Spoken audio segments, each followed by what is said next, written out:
Yes, welcome back my YouTube channel. ഞാനിന്ന് പറയാൻ വേണ്ടി പോണത് നമ്മുടെ മലയാളത്തിലെ ടൊവിനോ തോമസ് നായകനായി വന്ന നരിവേട്ട എന്ന് പറഞ്ഞ സിനിമയുടെ റിവ്യൂ ആണ് പറയാൻ വേണ്ടി പോകുന്നത്. നരിവേട്ട സംവിധാനം എന്തിനാണെങ്കിൽ അനുരാജ് മനോഹർ, എബിൻ ജോസഫാണ് ഇതിൻ്റെ ഒരു റൈറ്റിംഗ് കാര്യങ്ങളൊക്കെ ചെയ്തിരിക്കുന്നത്. പ്രധാനപ്പെട്ട വേഷങ്ങളായി വരുന്നത് നായകൻ ടൊവിനോ തോമസ്, സുരാജ് വെഞ്ഞാറമൂട്, ചേരൻ എന്നൊരു ആക്ടറുണ്ട്. ഈ തമിഴ് ഡയറക്ടറാണ്, പുള്ളി ഒരു പ്രൊഡ്യൂസറാണ്, അങ്ങനത്തെ ഒരാളുണ്ട്.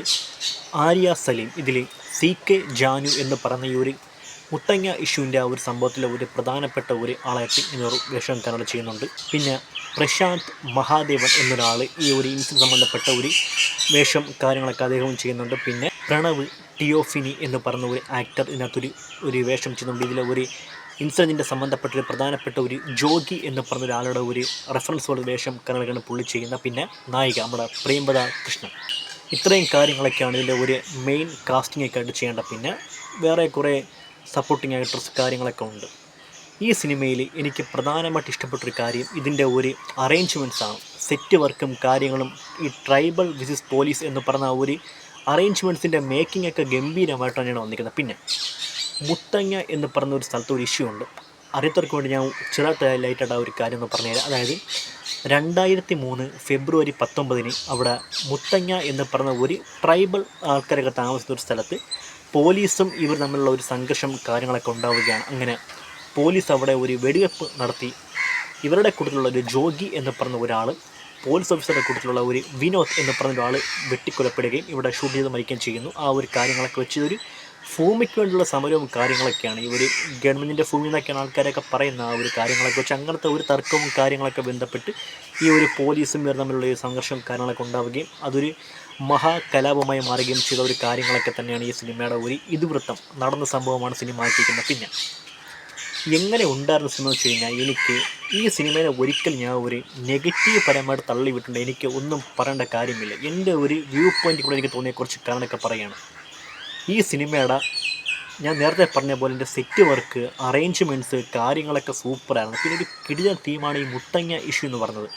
നമ്മൾ ലേറ്റസ്റ്റ് നമ്മളെ തമിഴിൽ ഒരു വിടുതലെ 1, 2 ഭാഗങ്ങൾ നമ്മൾ കണ്ടില്ലേ. ആ 2 ഭാഗങ്ങളിലെയും ഒരു തീമെന്ന് വെച്ച് കഴിഞ്ഞാൽ ഇതേ കണക്കത്തൊരു സംഭവം തന്നെ വന്നിരിക്കുന്നത്. അപ്പോൾ ആ ഒരു കാര്യം വെച്ചൊരു അവിടെ ഒരു മാവോയിസ്റ്റ് സംബന്ധപ്പെട്ടൊരു കാര്യമാണെങ്കിൽ ഇവിടെ ഒരു ട്രൈബൽ കമ്മ്യൂണിറ്റി റെപ്രസെൻറ്റ് ചെയ്യുന്നവർക്കാണ് ഒരു കാര്യങ്ങൾ വന്നിരിക്കുന്നത്. അപ്പോൾ ആ ഒരു കാര്യം വെച്ച് ഇത് അത്തരമൊരു പ്രധാനപ്പെട്ടൊരു സംഭവമായിട്ട് എടുക്കേണ്ട ഒരു സിനിമ തന്നെയായിരുന്നു. പക്ഷേ എവിടെയൊക്കെയോ ഡയറക്ഷൻ്റെ പിഴവുകൾ, ഏത് ഷോട്ട് എപ്പോൾ എടുക്കണം, എങ്ങനെ എടുക്കണം എന്നുള്ള കാര്യങ്ങളും, പിന്നെ അനാവശ്യമായ കുറേ ഷോട്ടും കൊണ്ടുവന്ന് കുത്തി കയറ്റിയില്ലേ എന്നുള്ള കാര്യങ്ങളൊക്കെ എനിക്ക് തോന്നിപ്പോയി. കാരണം ഒരു കണ്ടിന്യൂഷൻ ഇല്ലാത്ത കണക്കാണ് എനിക്ക് പേഴ്സണലി ഫീൽ ചെയ്തത്. അവർ ഈ സംഭവങ്ങളുടെയൊക്കെ ഒരു അറേഞ്ച്മെൻറ്റ്സും തീം പിടിക്കുന്ന കാര്യങ്ങളൊക്കെ നന്നായിട്ട് കൊണ്ടുവന്നെങ്കിൽ പോലും എവിടെയൊക്കെ ഇവിടെ കാണിക്കേണ്ട സീനെടുത്ത് ആദ്യം കാണിക്കുക, ആദ്യം കാണിക്കേണ്ട സീനെടുത്ത് പിന്നെ കാണിക്കുക എന്നുള്ള കാര്യങ്ങളൊക്കെ അങ്ങനത്തെ ഒരു രീതിക്ക് ഇവർ ഷൂട്ടിങ് ചെയ്ത കണക്കാണ് എനിക്ക് പേഴ്സണലി ഫീൽ ചെയ്തത്. പിന്നെ ഈ ഇത്തരം സംഭവങ്ങളൊക്കെ ഒരു ലൈറ്റായിട്ടൊക്കെ വേണം ഈ ഒരു റൊമാൻസ് സീനും കാര്യങ്ങളൊക്കെ ഒന്ന് കൊണ്ടുവരേണ്ടത്. ഇതിപ്പോൾ ഇതിനു വേണ്ടി മാത്രം ഒരു സെക്ഷൻ അവിടെ രൂപീകരിക്കാനുള്ള കാര്യങ്ങളൊക്കെ വെച്ച് നോക്കുമ്പോൾ എനിക്ക് ഒട്ടും അഫക്റ്റിംഗ് ആയിട്ടാണ് എനിക്ക് പേഴ്സണലി ഫീൽ ചെയ്തത്. ഇതങ്ങനെയൊന്നും ഒരിക്കലും വരരുതെന്ന് തോന്നിപ്പോയി. കാരണം ഇത്രയ്ക്ക് നമ്മുടെ കേരളത്തിലെ മുത്തങ്ങ എന്ന് പറഞ്ഞ ഒരു സ്ഥലം നടന്ന ഒരു സംഭവം ഏതാണ്ട് ഇപ്പോൾ ഒരു 25 വർഷം നടന്ന സംഭവം കാര്യങ്ങളൊക്കെയാണ്. അപ്പം അത് അത്തരം ഒരു സെൻസിറ്റീവായിട്ടുള്ള സ്ഥലത്ത് ഇത്തരം ഒരു സംഭവത്തിനൊക്കെ ആവശ്യമുണ്ടോ എന്നുള്ള കാരണം തോന്നിപ്പോയില്ല. ഇപ്പോൾ നമ്മുടെ ഒരു ജനഗണമന എന്നൊരു സിനിമ നിങ്ങൾ എല്ലാവരും കണ്ടു കാണിക്കുക. അല്ലെങ്കിൽ പ്രൊട്ടസ്റ്റിങ് കാര്യങ്ങളും ഇൻവെസ്റ്റിഗേഷൻ ആ ഒരു കോടതി സീൻസൊക്കെ ഇരിക്കുമ്പോൾ അവിടെയൊക്കെ ഒരു റൊമാൻസ് സീനൊക്കെ ഉണ്ടെന്ന് എങ്ങനെ ഇരിക്കുന്നത് ചിന്തിച്ച് നോക്കുക. അപ്പോൾ ആ ഒരു ലെവലിലാണ് ഇപ്പോൾ കാര്യങ്ങളൊക്കെ പോണത്. അപ്പോൾ അതുകൊണ്ട്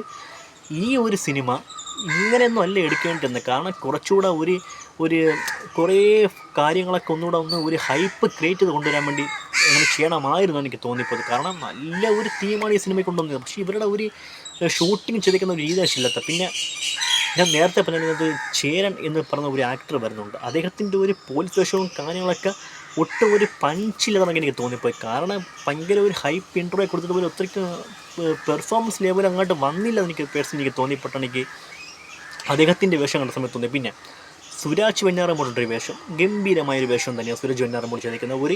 ഇതുവരെ കാണാത്തൊരു പെർഫോമൻസ് സുരാജിൻ്റെ കയ്യിൽ നിന്ന് വരുന്നുണ്ടെങ്കിൽ എനിക്ക് തോന്നിപ്പോയി. കാരണം അത്രയ്ക്ക് നമുക്കിപ്പോൾ ഇങ്ങനത്തെ ഒരാളൊക്കെ നമ്മുടെ ചുറ്റുപാടൊക്കെ കാണുന്ന രീതിക്കുള്ള ഒരു ആളെയൊക്കെ ആക്കാൻ വേണ്ടി പറ്റി. പിന്നെ CK ജാനുവായിട്ട് നമ്മൾ ആര്യ സലീം എന്ന് പറഞ്ഞൊരു ആക്ട്രസ്, അവർ ഗംഭീര പ്രകടനം വരുന്നത്. ഈ സിനിമയിൽ ഒരു വീക്കായിട്ടാണ് പോണെങ്കിലും ഇവരെ കാണിക്കുന്ന ഒരു പോർഷനും കാര്യങ്ങളൊക്കെ വേറെ ലെവലാണ്. പിന്നെ അതായത് ഗോവിന്ദൻ എന്ന് പറഞ്ഞ ഒരു പ്രധാനപ്പെട്ട ഒരു വേഷം ചെയ്യുന്നതിനകത്തുള്ള ഒരു ആക്ടർ പ്രശാന്ത് മാധവൻ. ഇവർ രണ്ടുപേരും ഒരേ കൊമിഷൻ പോലെ നിന്നിട്ടാണെങ്കിൽ ആ ഒരു CK ജാനു ഗോവിന്ദൻ എന്ന് പറഞ്ഞ ആ ഒരു കഥാപാത്രങ്ങളുടെയൊക്കെ ആ ഒരു റെഫറൻസൊക്കെ നന്നായിട്ട് തന്നെ കൊണ്ടുവരാൻ വേണ്ടി പറ്റി. പിന്നെ ഈ സിനിമയിൽ ഈ മുത്തങ്ങ ഇൻസിഡൻറ്റ് എങ്ങനെയായിരുന്നു എന്നുള്ള കാര്യങ്ങളൊക്കെ അതൊന്ന് ഡയറക്ടർ ഒന്നും കൂടെ പഠിച്ച് എടുത്ത് ചെയ്യേണ്ടതായിരുന്നു. അല്ലെങ്കിൽ നല്ല സംവിധായകന്മാരെ കയ്യിൽ ശ്രദ്ധിച്ചിട്ടെങ്കിൽ വേറെ ലെവൽ സംഭവം ചോദിക്കാൻ വേണ്ടി പറ്റിയനെ. തുടക്കമേ തന്നെ ഒരു ഇമ്പ്രഷനൊക്കെ കൊടുത്ത് ഒരു സംഭവം അവതരിപ്പിച്ചിട്ട് പിന്നെ അങ്ങോട്ട് പോയിട്ടൊരു വീക്കായിട്ട് കുറേ റൊമാൻസ് സീനും കാര്യങ്ങളും ടൊവിനോടെ കഥയൊക്കെ കാണിച്ചതൊക്കെ എനിക്കൊട്ടും അക്സെപ്റ്റിംഗ് അല്ലായിരുന്നു. ആ ഒരു കാര്യം വെച്ച് ആ ഒരു സീക്വൻസ് തന്നെ ഈ സിനിമയിൽ വേണ്ട എന്നാണ് എനിക്ക് പേഴ്സണലി തോന്നിപ്പോയി. പിന്നെ മിന്നൽ വള സോങ്, ആ ഒരു സോങ് ഗംഭീരമായിട്ടാണ് എടുത്ത് വെച്ച് അത് കാണാൻ ഭയങ്കര രസമുണ്ടായിരുന്നു. ആ ഒരു കാര്യങ്ങളൊക്കെ വെച്ച് ഇത് സെൻസിറ്റീവായ ഈ ഒരു കേസിനെ കുറച്ചും കൂടെ ഒന്ന് ഡെവലപ്പാക്കി അവർ അവതരിപ്പിക്കേണ്ടത് അവരുടെ ഒരു ചുമതലയും കാരണം തന്നെയാണ്. അവർ എടുത്ത് വെച്ചെങ്കിൽ പോലും നമുക്ക് ഒരു സംഭവം കണ്ടിട്ട് ഇന്നതാണെന്നുള്ളൊരു ഫീലിങ്സ് പോലും വരാത്ത രീതിക്കാണ് ഈ ഒരു സംഭവത്തിൻ്റെ ഒരു പോക്കും കാര്യങ്ങളൊക്കെ. എന്നെ അപേക്ഷിച്ച് ഒരു അത്രയ്ക്ക് എനിക്ക് പേഴ്സണലി ഈ സിനിമ അത്രയ്ക്ക് ഒരു എടുത്തിക്കുന്ന രീതി എനിക്ക് അക്സെപ്റ്റിംഗ് അല്ല. കാര്യം ഇത് ഷൂട്ടിങ്ങിൻ്റെ രീതി ഇങ്ങനെയൊന്നും അല്ലായിരുന്നു എനിക്ക് പേഴ്സണലി തോന്നിപ്പോയി. ആ ഒരു കാര്യങ്ങളൊക്കെ വെച്ച് അവരുടെ ഒരു മേക്കിങ്ങും കാര്യങ്ങളെല്ലാം ഗംഭീരമാണെങ്കിൽ പോലും കഥയ്ക്ക് ഒരു കണ്ടിന്യൂഷൻ ഇല്ലാത്ത ഒരു മെയിൻ പ്രശ്നമായിട്ട് എനിക്ക് പേഴ്സണലി ഫീൽ ചെയ്ത് പോയി. ഇവിടെ വെക്കേണ്ട സീൻ അവിടെ വയ്ക്കുക, അവിടെ വെക്കേണ്ട സീൻ എടുത്ത് ഇവിടെ വയ്ക്കുക എന്നുള്ള കാര്യങ്ങളൊക്കെ വെച്ച് ഒരു ചുറ്റിക്കറങ്ങി വന്നൊക്കെ. പിന്നെ ഫസ്റ്റ് ഹാഫൊക്കെ ഒരു ബിലോ ആവറേജാണ്. സെക്കൻഡ് ഹാഫിലേക്ക് വന്നത് കുറച്ചെങ്കിലും ഹൈപ്പും കാര്യങ്ങളൊക്കെ ഒരു കഥാ എലമെൻറ്റിൻ്റെ പകുതിയെങ്കിലും പിടിച്ചെന്ന് പറയാൻ വേണ്ടി പറ്റും എന്നുള്ള കാര്യങ്ങളൊക്കെ വെച്ച് നരിവേട്ട എന്ന് പറഞ്ഞ ഈ സിനിമ 2003 ഫെബ്രുവരി 19 മുത്തങ്ങ എന്ന് പറഞ്ഞ സ്ഥലത്ത് നടന്ന ഒരു ഇഷ്യൂവിനെ ആസ്മരിക്കുന്ന ഈ സിനിമയിൽ ആ സംഭവത്തിൻ്റെ ഒരു പീക്ക് ലെവലിൽ